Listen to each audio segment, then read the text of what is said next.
You need to stop acting like a clingy, spoiled child, Julian. Men don't like people who suffocatingly cling to them.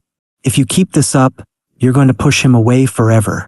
Liam, my childhood best friend, set his porcelain teacup down onto the marble table with a sharp, echoing clink. He leaned across the plush cafe booth, his eyes wide with a frantic, severe kind of pity that instantly made my stomach turn into a tight knot. You don't understand, Liam? I whispered, my fingers nervously tracing the gold rim of my own teacup. I love him. I can't help it. I need to be near him. I need to touch him. You need to grow up, Liam interrupted, his voice dropping to a harsh whisper. Do you have any idea how embarrassing you look? Following him to his office, firing his employees just because they stand too close to him, demanding he cook you breakfast in bed every single day like you're some helpless prince? You know that Adrian was only keeping up with your clinginess because your parents supported him financially in the beginning. But now, Adrian's company has grown so much. It's even bigger than your father's empire now, Julian. He doesn't need your family's money anymore. He can divorce you without a single issue for his company. The word divorce hung in the air between us like a sharp blade. My heart hammered viciously against my ribs, blood roaring in my ears so loudly I could barely hear the soft jazz music playing over the cafe speakers. Divorce? Adrian. Leaving me? The mere thought of waking up in our bed without the dark, intoxicating scent of heavy cedar and fresh rain surrounding me made my throat constrict until I couldn't breathe. He wouldn't, I choked out, though my voice trembled so badly it betrayed the terror clawing at my chest.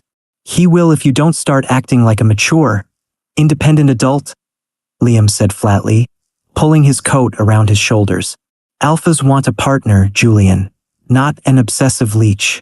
If you don't change your behavior right now, you're going to wake up one day and find his ring on your nightstand. I sat frozen long after Liam left the cafe, my mind spinning into a dark, terrifying abyss. I couldn't lose Adrian. Couldn't. I would literally die. If breathing meant existing without Adrian's hands on my waist, without his voice in my ear, without his eyes looking at me, then I didn't want to breathe at all. Sitting there, staring numbly at the melting ice in my glass, my mind rewound to how I had gotten here in the first place, to the very beginning of my complete, unhinged ruin. I was born into the most powerful, ridiculously wealthy family in the country. But I wasn't born strong. As a child, I was frail, sickly, and so fragile that a common cold could land me in the ICU for weeks. Because of my delicate health, my parents treated me like a piece of precious, translucent glass. They shielded me from the harsh world, homeschooled me, and gave me every single thing my heart desired. If I pointed at a toy, they bought the factory. If I wanted a star, they would have funded a space mission to grab it for me. When I finally grew out of my childhood sickness around 18, my parents wept tears of overwhelming joy, but their pampering never stopped. I bloomed into an omega with ethereal beauty, porcelain skin that seemed to glow, striking features, and an aura so delicate that high society alphas would literally line up for miles, begging my parents for just a single glance, a wave, or a dance. They drooled over me, showering me with desperate compliments, trying to win the favor of the legendary, pampered prince of the family. I found them all utterly repulsive, until the day I saw Adrian. I was 21 when I caught a glimpse of him at a business summit my father dragged me to. Adrian wasn't a high society heir. He was a fiercely hardworking alpha who was just putting his foot into his career, the owner of a struggling tech startup, fighting tooth and nail to build his empire from scratch. He was the most jaw-droppingly handsome man I had ever laid eyes on, with broad shoulders, sharp masculine features, eyes like molten obsidian, and a dark, commanding presence that made my omega instincts scream in raw surrender. And most importantly, he was the first alpha who didn't drool over me.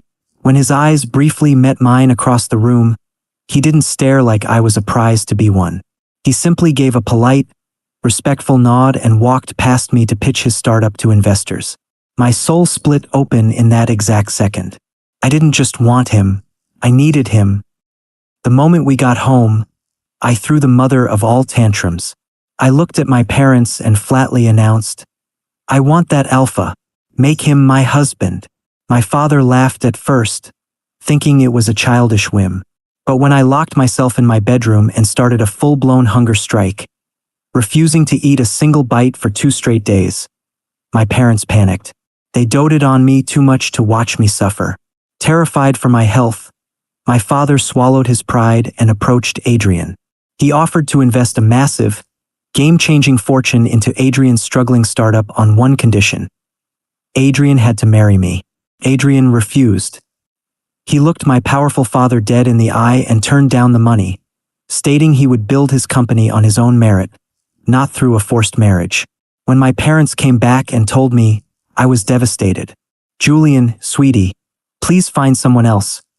My mother had pleaded, holding my pale hands.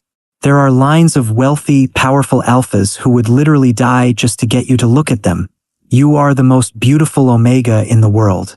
Why on earth would you waste your time on a nobody alpha who has nothing? Because I don't want anybody else. I screamed, tears streaming down my cheeks. I want him. I didn't listen to them. The very next day, I dressed up in my finest clothes, dragged myself down to Adrian's cramped, modest startup office, and marched straight into his corner room, bypassing his startled receptionist. Adrian had looked up from his desk, his dark eyes widening in shock as I stood in front of him, puffing out my chest, trying my absolute hardest to look commanding despite my delicate frame. I always get what I want, I declared, my voice trembling slightly with innocent, pampered stubbornness. And I want you.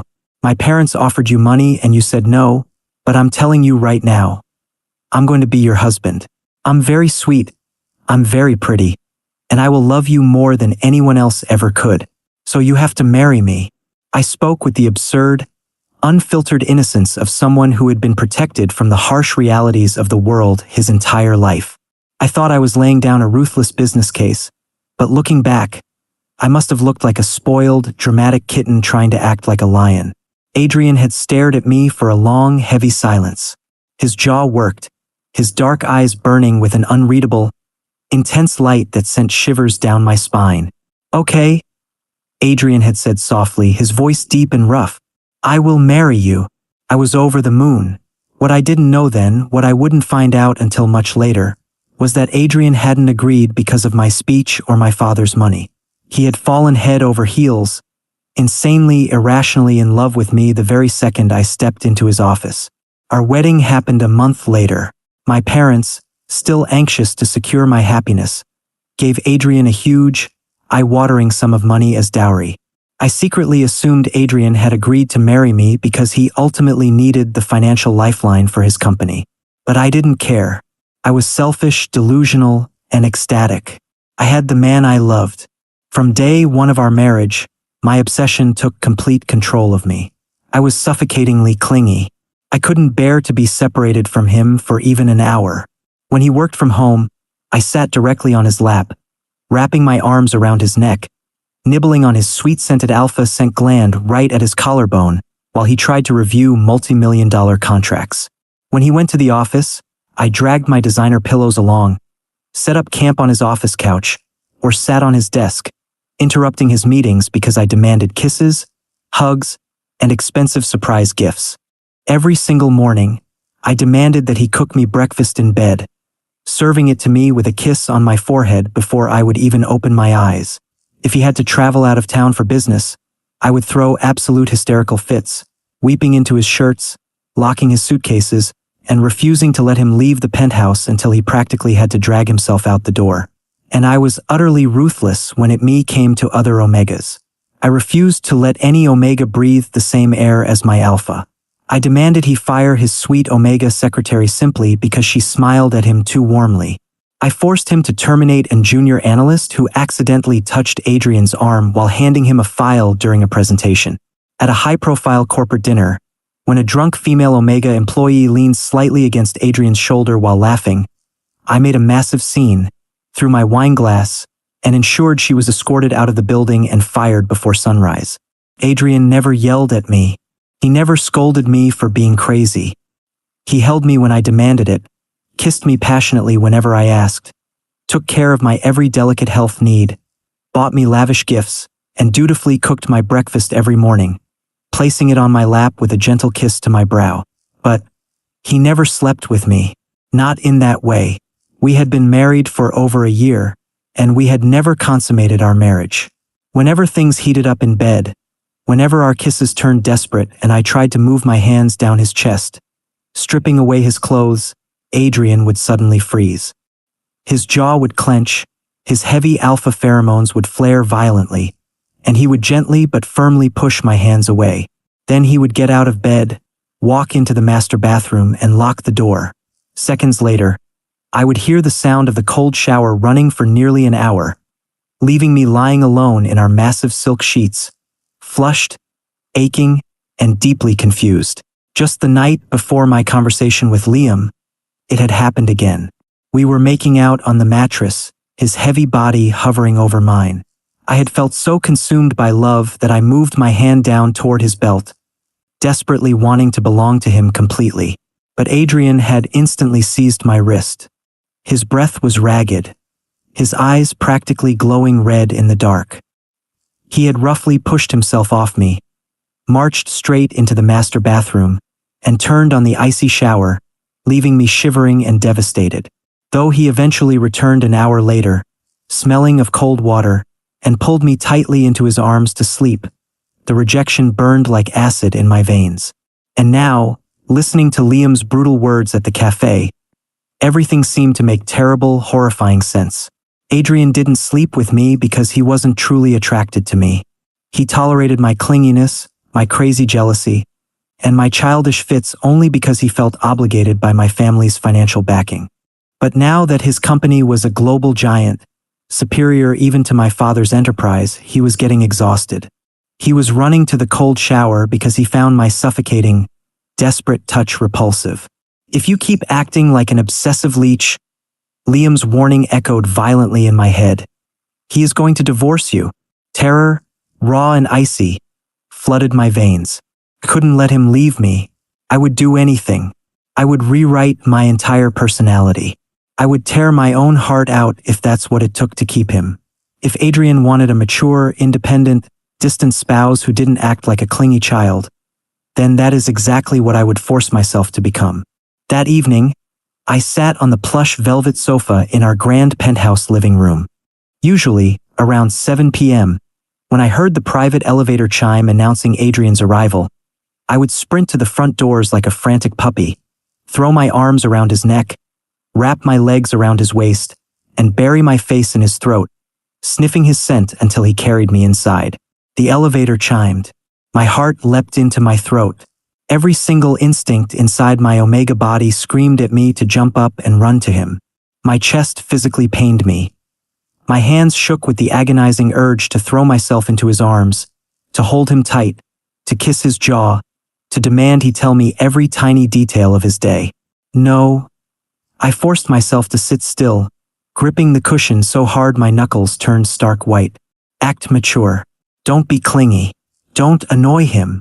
I heard his heavy footsteps echo across the marble foyer. He paused at the entryway, clearly waiting for the usual flying hug that never came. When seconds ticked by in total silence, he stepped into the living room, looking bewildered. His dark hair was perfectly styled, his expensive tailored suit fitting his broad frame flawlessly. He looked exhausted, but his dark eyes instantly locked onto me.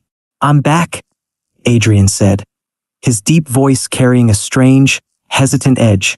I kept my eyes glued to the television screen, forcing my voice to remain perfectly calm, flat, and adult. "Okay, welcome home." I was dying inside. Dying. Every cell of my being wanted to leap off the couch, tackle him to the floor, crawl onto his lap, and kiss his lips until we both ran out of air. I wanted to act like a koala, clinging to him for the rest of the night, but I swallowed the bitter lump in my throat and kept my gaze fixed on the TV. Adrian stood frozen near the entryway for a long, heavy moment. I could feel his intense gaze burning into the side of my face. His scent shifted slightly, the deep, comforting woodsy smell turning tight and acrid with sudden confusion. But he said nothing.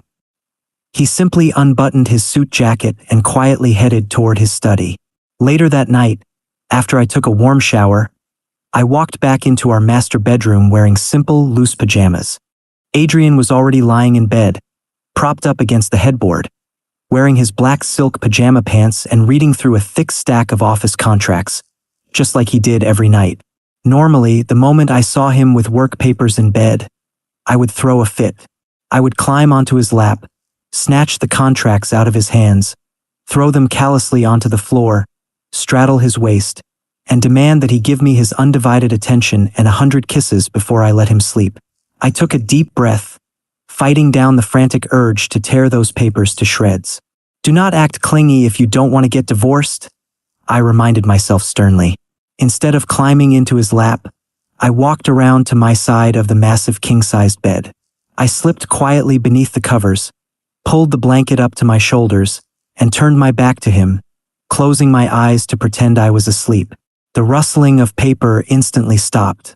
The heavy silence in the room became almost deafening. "You're sleeping?" Adrian's deep voice sounded remarkably strained, echoing in the quiet room. "You don't want your night kiss?" My heart shattered into 1,000 jagged pieces. I wanted that kiss so badly I could taste it. I wanted him to wrap his strong arms around my waist, pull my back flush against his chest, and press his warm lips against my temple while whispering sweet things to me. I swallowed hard, keeping my back turned, forcing my voice to sound casual and polite. "No, you look busy. You have office tomorrow, so you should sleep early." Silence stretched across the bedroom. Felt like hours, though it was only seconds. "Okay," Adrian murmured softly. The sound of his voice broke something deep inside me. He sounded confused, and strangely, profoundly hurt. But I pressed my face into the silk pillow, squeezing my eyes shut as tears burned behind my lids. "See," I told myself bitterly. "He likes having his space. He's relieved I'm finally giving him room to breathe." The next morning, I woke up to the heavenly aroma of freshly brewed coffee and sizzling bacon.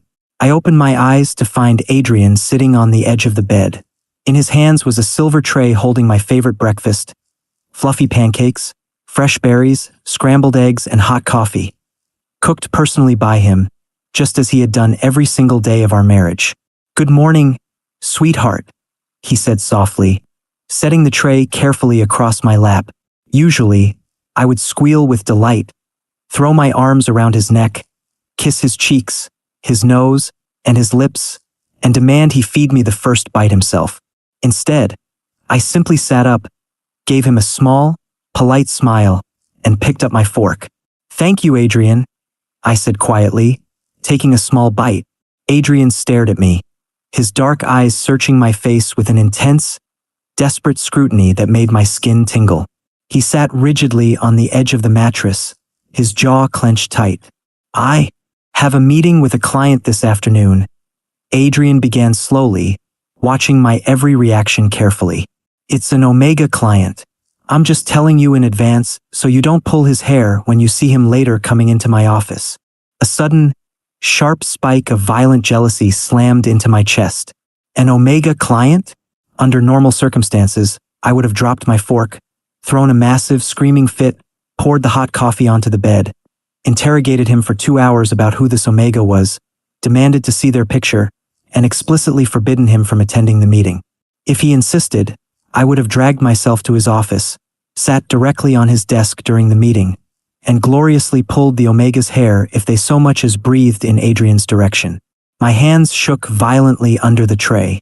The thought of another Omega sitting across from my Alpha, looking at his handsome face, smelling his intoxicating cedar scent, made me want to burn the whole world to the ground. But I forced my face to remain completely neutral. I chewed my pancake, swallowed the bitter taste rising in my throat, and looked up at him with what I hoped was an aura of mature indifference. "Okay, that is great," I said smoothly. "You can talk to Omegas. You don't have to ask permission from me anymore." Adrian froze.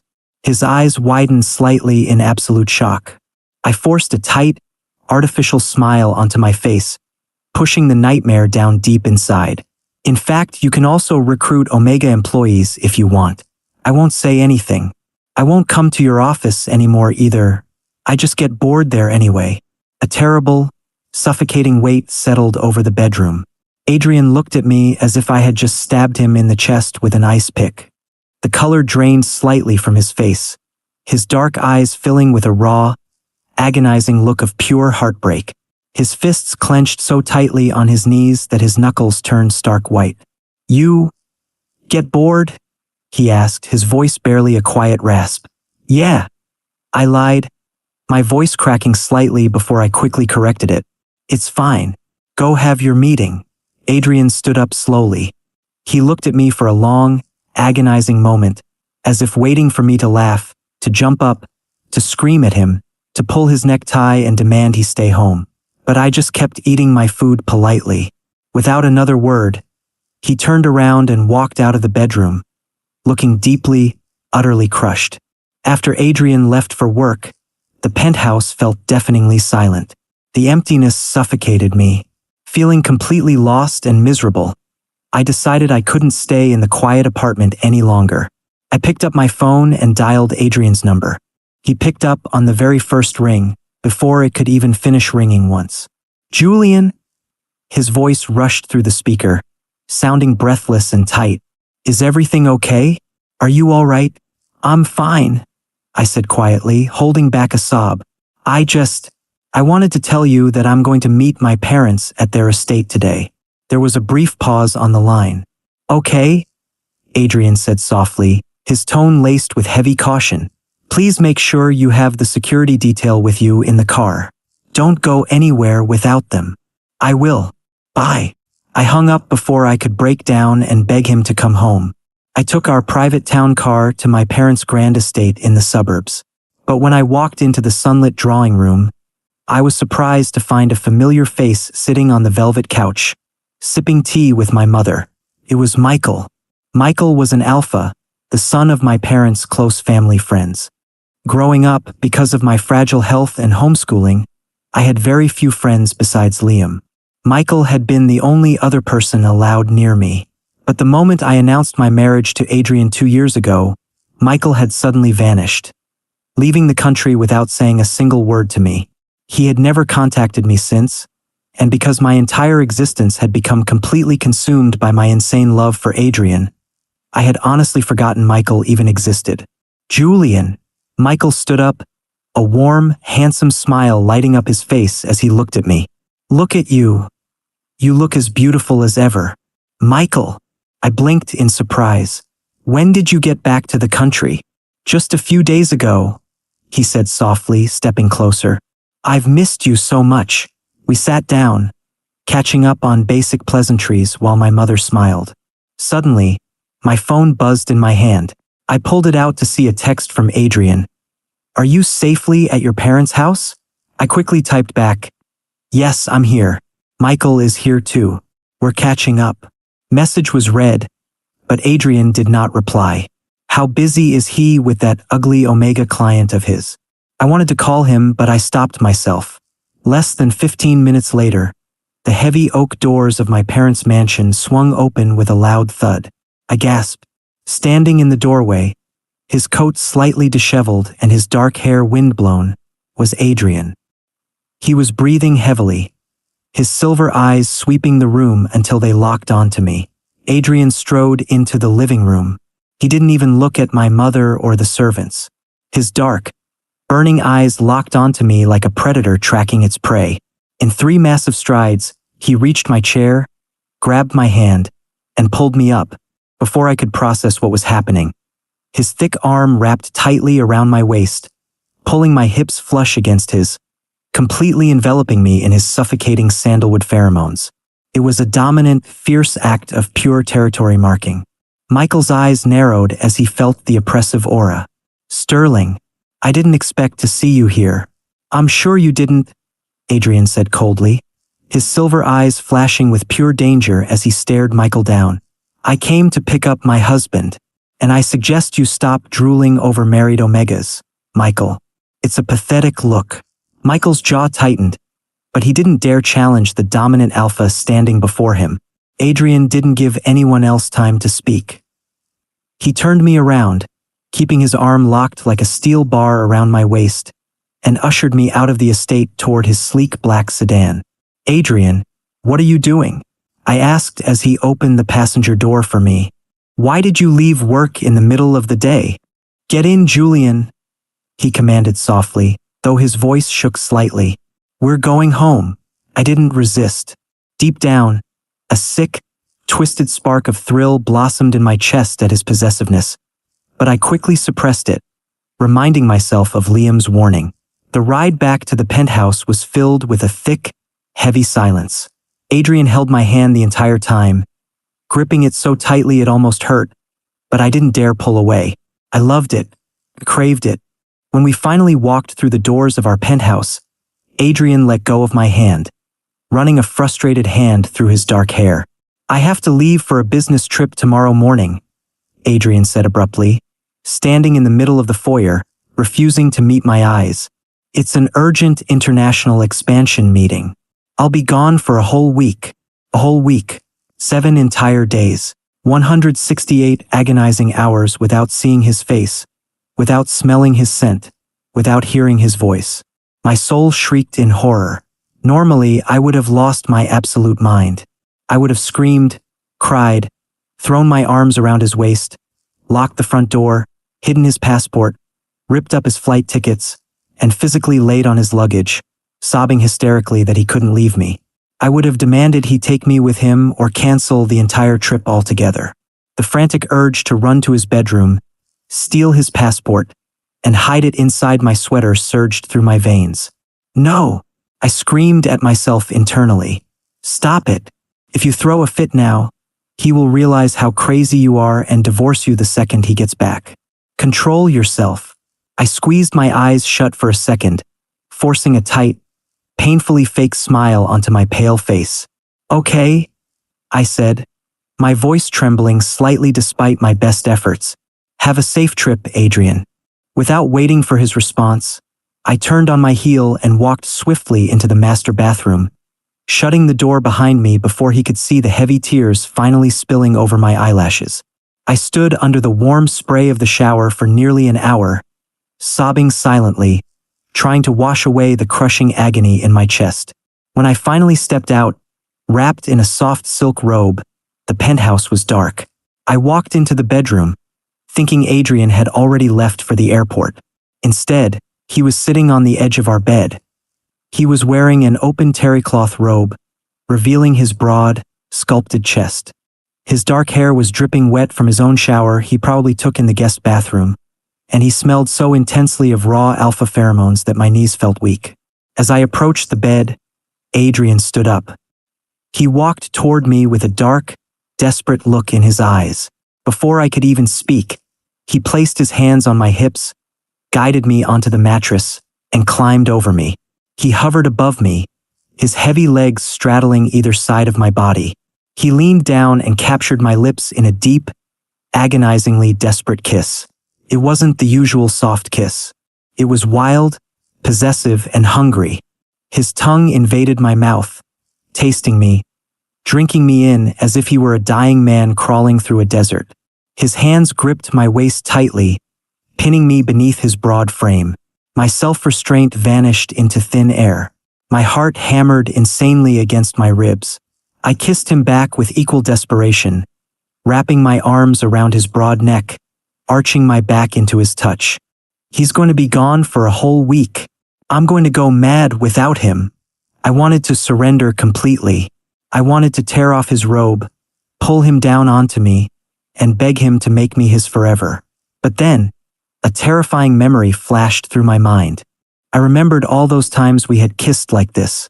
I remembered how he would suddenly freeze, push me away, and run to the master bathroom to take a cold shower. He finds my physical desire disgusting. The dark voice in my head whispered bitterly. He feels suffocated by your desperate touch. He's only kissing you right now out of obligation before he leaves. A cold wave of panic flooded my veins. Stop yourself. Push him away before he gets disgusted and leaves you forever. Using every ounce of brutal self-control I could muster, I placed my palms against his broad, bare chest and forcefully pushed him off me. Adrian froze instantly. He pulled back, staring down at me with wide, dark eyes. His chest heaved violently, his wet hair falling over his forehead. He looked utterly devastated, a raw, deep agony burning in his dark gaze, like a man who had just been dealt a fatal blow. What has happened to you?" Adrian asked, his voice cracking with a horrifying, desperate pain, as if he had been dying to ask this question for days and had been absolutely dreading the answer. "Julian, please, talk to me." I turned my head away, refusing to look at the heartbreak in his eyes, biting my lower lip so hard I tasted copper. "I do not like clinging on to you anymore," I forced out, my voice flat, cold, and hollow. I want to act more mature now, create some distance." Silence plummeted over the bedroom, heavy and suffocating. I waited for him to say something. I waited for him to argue. Finally, I thought to myself bitterly, now he won't leave me for acting like a childish, clingy leech. Adrian let out a quiet, shattered breath. If that is what you want," he whispered softly. Slowly, Adrian shifted off my body. He lay down on his side of the massive bed. And for the very first time in our 2 years of marriage, he did not wrap his strong arms around my waist. He did not pull me into his chest. He slept far away from me, leaving a cold, empty abyss between our bodies. I lay in the dark, staring at the wall, tears quietly soaking into my pillow. "See," I lied to myself, crushing my own breaking heart. "He likes having distance. He's happier this way." When I woke up the next morning, the bed beside me was cold. Adrian was gone. He had left for the airport without waking me up. He had left without the morning breakfast in bed he always cooked.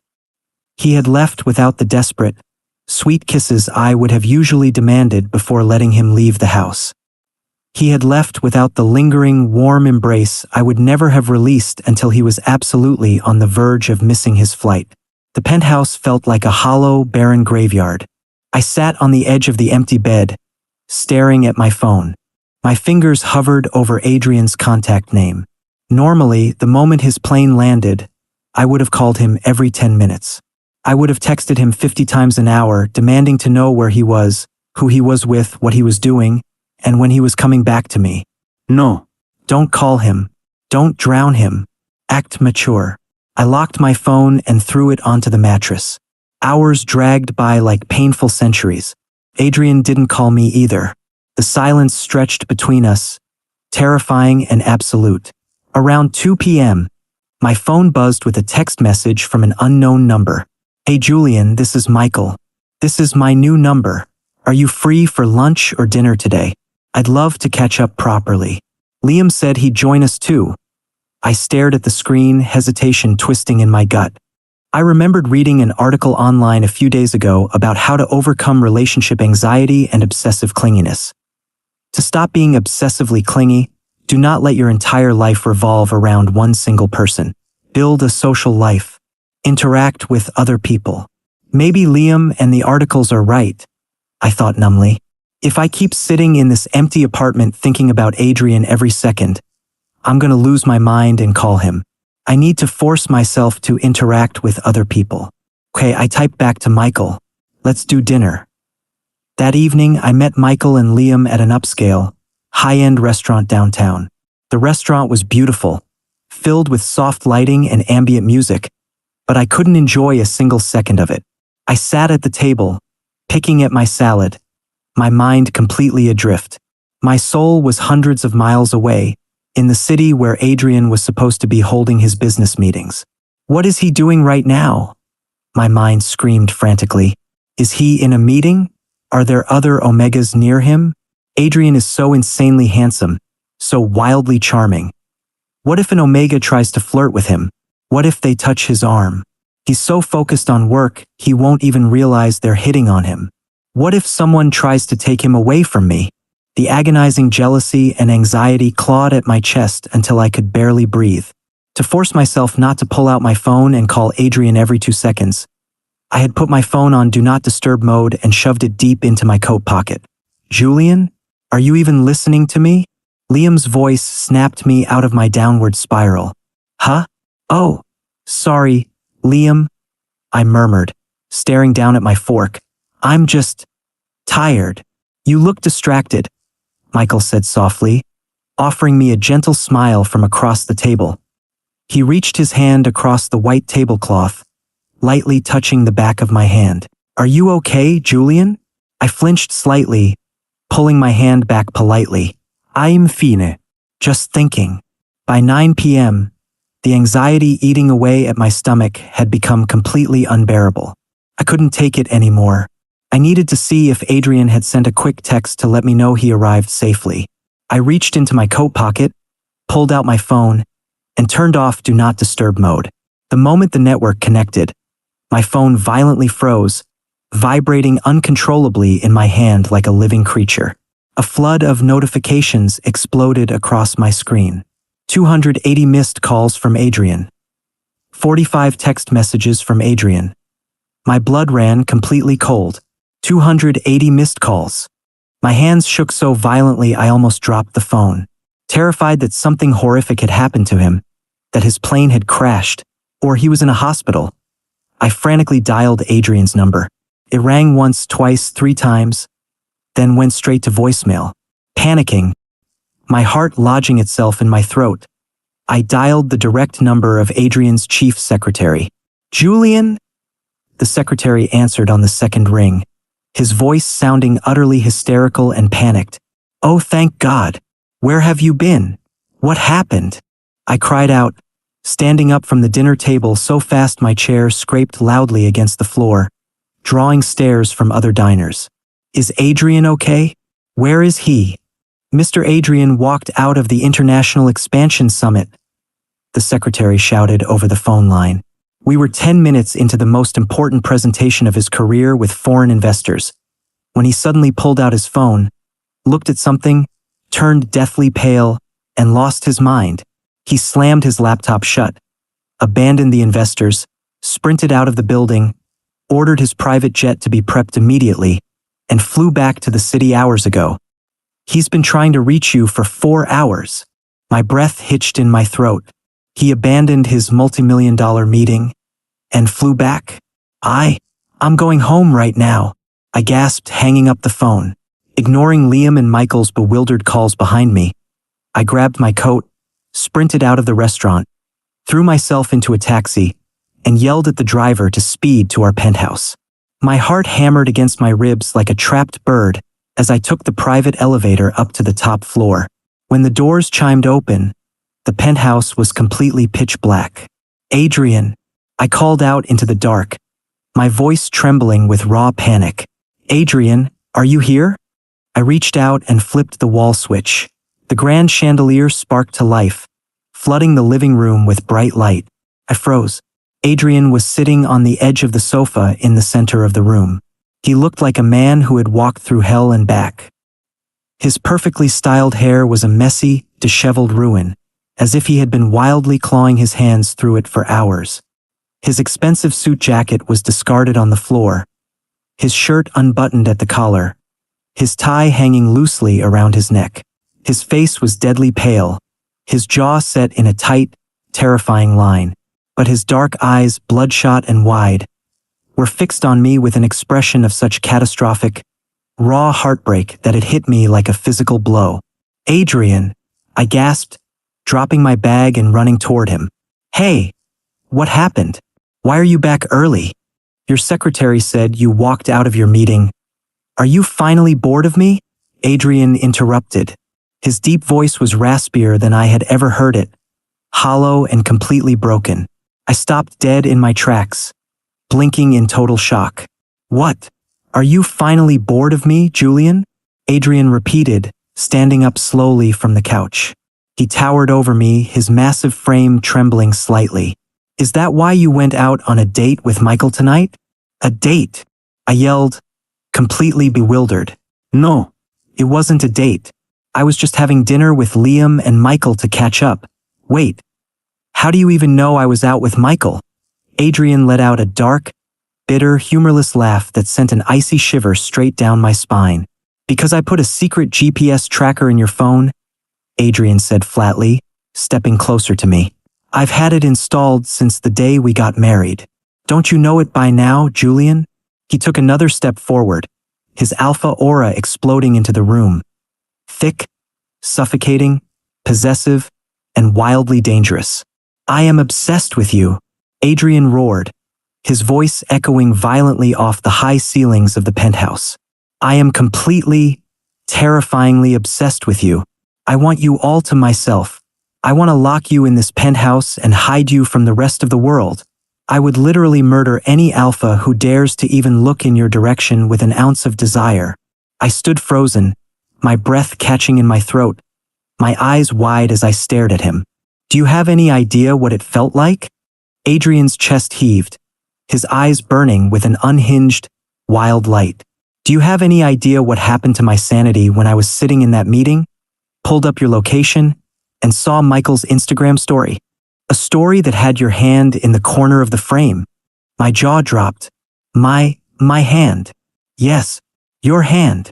Adrian spat out, slamming his fist onto the back of the sofa. I know it was you just from your hand. Hell, Julian. I would know it was you just from the tip of your pinky finger. I have been hopelessly, madly obsessed with you ever since the day you marched into my pathetic little startup office, puffing out your chest, demanding that I marry you. I fell in love with you the second I laid eyes on you, but I forced myself to hold back. I forced myself to hide my sickness because I was so terrified of scaring you away with my true nature. My brain struggled to process the overwhelming tidal wave of his words. You've been obsessed with me? I whispered, my voice trembling. Since the beginning? Yes, Adrian shouted, stepping directly into my space, his heavy hands gripping my shoulders tightly. Not enough to hurt, but enough to anchor me to him. Every single second of every single day, I spend my meetings thinking about you. I track your phone.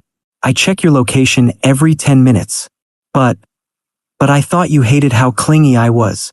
I cried out, tears finally streaming down my face. You pushed me away whenever I tried to touch you in bed.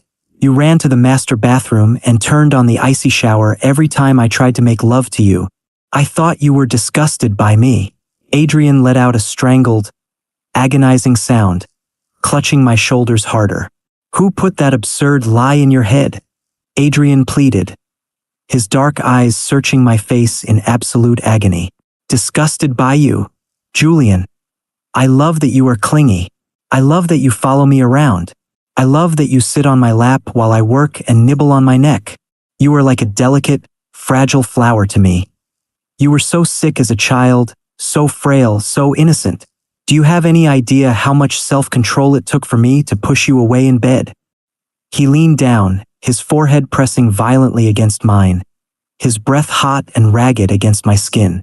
I knew that once I started, Adrian whispered, his voice dark, possessive, and trembling with animalistic hunger. Once I truly laid my hands on you and took you, I would not be able to control myself. I would not stop until you were thoroughly ruined, knotted, marked, and physically incapable of leaving this room for days. You were so delicate, Julian. I was terrified my brutal alpha instincts would break you. I thought you were too weak to handle my dark, sick obsession for you. I loved that you kissed me, that you demanded those sweet things from me. Because that way, I could keep you close to me without revealing how terrifyingly possessive I truly was and scaring you away. A heavy, overwhelming realization crashed over me like a shattering wave. All this time, all these agonizing days of forcing myself to act mature, of distancing myself, of suffocating my own desire, it was all based on a tragic, catastrophic misunderstanding. I could never be scared of you, Adrian. I sobbed, wrapping my arms frantically around his waist, burying my face into his chest, inhaling his thick, intoxicating scent. I was so terrified that you were going to leave me. Liam told me that men hate clingy people. He told me you were going to divorce me now that your company is bigger than my father's. I was so scared of losing you that I tried not to be childish. not to demand anything, and not to be dependent on you. That's the only reason I met Liam and Michael tonight. But the whole time I was sitting at that restaurant, I was going insane. I was only thinking about you. Adrian's body went completely rigid in my arms. His jaw clenched violently. His dark eyes darkened into an abyssal black, a terrifying, lethal storm brewing within them. "Do not meet that Michael ever again," Adrian commanded, his voice dropping into a dangerous, low growl that vibrated straight through his chest into mine. "You don't know this, Julian, but right after our wedding 2 years ago, Michael sent you a private message. He told you he had been in love with you for years, that he was heartbroken you married me, and ended the message by saying he would wait for you his entire life." My eyes widened in absolute shock. He said that? Yes, Adrian spat out coldly. "I saw the message on your phone while you were sleeping. I deleted it immediately, and then I blocked his number from your phone. I am toxic, Julian. I know I am. I put a tracker on your phone. I deleted every single alpha who tried to flirt with you in your DMs. I fired every single alpha employee in my company who dared to look at you with lust in their eyes. I kept your father's dowry money untouched in a locked bank vault. Not because I used it, but because keeping that money was a permanent anchor that kept you bound and married to me. I am a completely gone case." I stared up at his fierce, possessive, beautiful face. Normal people would hear his confession and run away screaming. Normal people would call him a toxic, red flag, possessive monster. But as I looked into his dark, obsessive eyes, my heart sang with a wild, ecstatic, unhinged joy, because I wasn't normal either.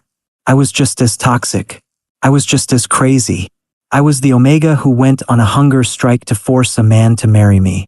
I was the Omega who fired his employees, stalked his routine, and wanted to consume him whole. We weren't normal people. We were two broken, crazy, obsessively toxic souls who had found our exact matching pieces in the universe. We were both completely, utterly consumed by a love that was terrifying, possessive, and sick. We were both a gone case. "I don't care," I whispered, a brilliant, breathtaking smile breaking across my tear-stained face. I stood on my tiptoes, wrapped my arms around his neck, and pulled his head down, kissing him with every ounce of wild, obsessive passion living inside my soul. Adrian gasped against my mouth, his heavy arms wrapping around my waist like iron bands, pulling me so tightly against him that not a single sliver of air remained between our bodies. I kissed him hungrily, tasting his raw desire, letting my sweet vanilla and peach blossom omega pheromones flood the room, completely wrapping around his dark cedar scent. When we finally broke apart for air, Adrian's dark eyes were burning with a fierce, uncompromising fire. Without saying a word, he scooped me up into his arms, lifting me effortlessly off my feet. I giggled, wrapping my legs tightly around his waist and resting my head against his neck as he carried me briskly into our master bedroom. He set me down gently on the center of our massive bed. Then, standing at the edge of the mattress, Adrian reached up and slowly unknotted his silk necktie, pulling it free from his collar. Next, he unbuttoned his crisp white dress shirt, tossing it onto the floor, revealing his broad, muscular chest and strong, sculpted shoulders. He climbed onto the bed, crawling over me. He crossed his wrists over his head, holding them against the plush headboard, and looked down at me with absolute, raw surrender burning in his dark eyes. "Do whatever you want with me, Julian," Adrian growled softly, his voice thick with devotion. "I am all yours. I have been yours for years." A thrill of dark, intoxicating power surged through my blood. I sat up, taking the silk necktie from his hands. I wrapped the dark silk tightly around his broad wrists, binding his hands securely to the mahogany headboard above his head. Adrian didn't resist. He lay there, bound, his powerful body completely at my mercy, his dark eyes tracking my every movement with insane adoration. I leaned forward, tracing my fingertips slowly from his jawline, down his throat, across his broad collarbones, and down the hard planes of his chest and abdomen. I took my time, teasing him, tasting his skin, biting softly at his collarbone where his heavy alpha scent gland vibrated with intense heat. I went agonizingly slow, watching his jaw clench, listening to his dark, heavy groans echo through the quiet room as he fought his slipping self-control. Somewhere in the middle of my slow torture, Adrian's restraint finally shattered into a million sharp pieces. With a low, deep growl, his massive strength flexed, easily pulling his wrists free from the silk binding. He flipped our positions in a single, fluid motion, pinning me beneath his heavy frame. His dark eyes were wild, consumed by a raw, primal hunger.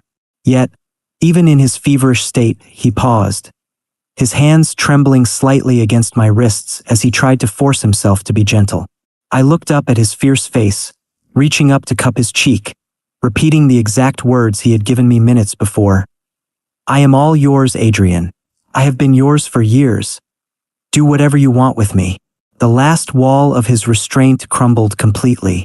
What followed was an explosive, wild night of pure, unbridled passion. The room was drenched in the thick, intoxicating blend of our mating pheromones. There was no more distance, no more holding back, no more cold showers. Adrian claimed every single inch of my body with a fierce, possessive intensity that made my soul sing. He bit my neck, marked my skin with dark, beautiful bruises, held me tightly through every wave of overwhelming pleasure, and finally, completely filled me, locking us together in a deep, permanent alpha knot that anchored my body to his forever. I wept tears of pure bliss against his neck, clinging to his broad back, letting his dark cedar scent claim every single cell of my being. The next morning, I woke up wrapped tightly in Adrian's strong arms. My body felt blissfully sore, thoroughly marked, and utterly loved. The penthouse smelled intensely of our blended pheromones. Adrian was already awake, lying on his side, watching me sleep with a look of soft, radiant devotion in his dark eyes. The moment I opened my eyes, he leaned down and pressed a deep, lingering kiss to my forehead, followed by my nose, and finally my lips. "Good morning, my sweet prince," he murmured softly against my mouth. I smiled, instantly wrapping my arms around his neck like a koala, burying my face in his throat, and biting his collarbone softly. "I want breakfast in bed, and I want you to feed me, and I want 10 more kisses right now." Adrian let out a rich, deep laugh, a sound so full of genuine happiness it warmed my heart to its very core. "Your wish is my command, sweetheart," he whispered, kissing me passionately. From that day on, my suffocating clinginess returned in full force, and this time, I held absolutely nothing back. I went back to following Adrian to his office every single day. I sat directly on his lap during his long board meetings, resting my head on his chest while he signed multi-billion-dollar deals. I demanded daily morning breakfasts in bed, lavish gifts, and constant physical affection. But this time, Adrian didn't hide his side of the sickness either. He showed his dark, possessive nature openly and proudly. He kept his arm locked firmly around my waist wherever we went in public, boldly scent marking me in front of high society alphas until everyone knew I was completely off limits. He openly checked my GPS location, bought me stunning jewelry embedded with subtle tracking devices, and openly growled at anyone who dared to look at me for a second too long. We both realized that the pain of those agonizing days had come from a total lack of communication, from hiding our true, crazy selves out of fear of being judged or rejected. Now we shared every single dark, possessive thought with each other, completely free of fear. We didn't care what the rest of the world thought. We didn't care if people called us toxic, red flags, or crazy. We belonged to each other, two mad, clingy, wildly obsessive souls, forever locked in our own beautiful, perfect heaven.